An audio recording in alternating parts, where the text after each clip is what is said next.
Hello guys, it's me, Beatley10.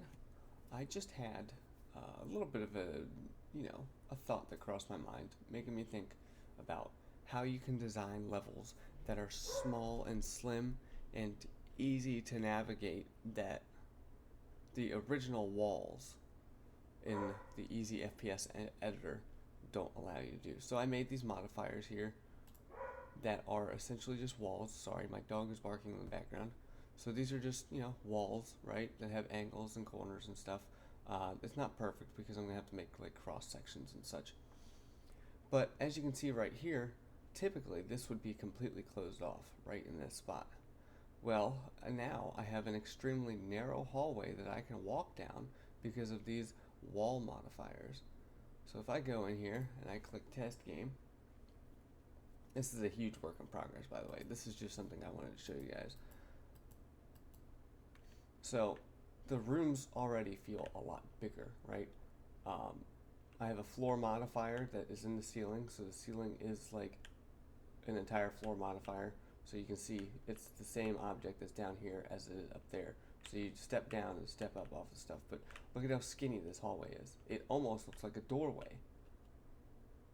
And this is just in comparison for like a 64 by 64 wall. See how the difference is for the doors and stuff? Well, if you walk back here, give me a second, I have to get back there. And there's some bugs that I'm still working out with it. So like the floors and stuff have some weird corners here and there. I can fix that later because of how the tiling works in the system. But this is also a door. Look at how thin that is. That adds a whole nother realm of I need to actually look for what I'm looking for, because if I look directly at it, I almost miss it. And then if you open the door and you walk through, bam, it closes. Now this area is kind of incomplete, but this just shows you how thick the walls are. They're not very thick, right?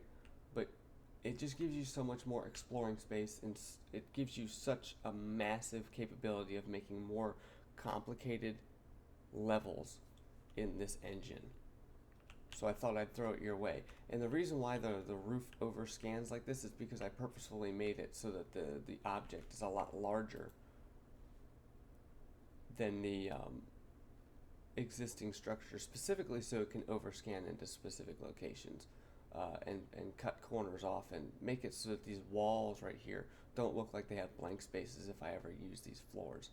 So if I go here to the advanced tools here, you can see the floor is a lot bigger, and that's just to compensate for the fact of the matter that the wall will end up right here and it leaves a gap. But that's all I had to show you guys. Thank you so much for watching the video. You guys have a wonderful day.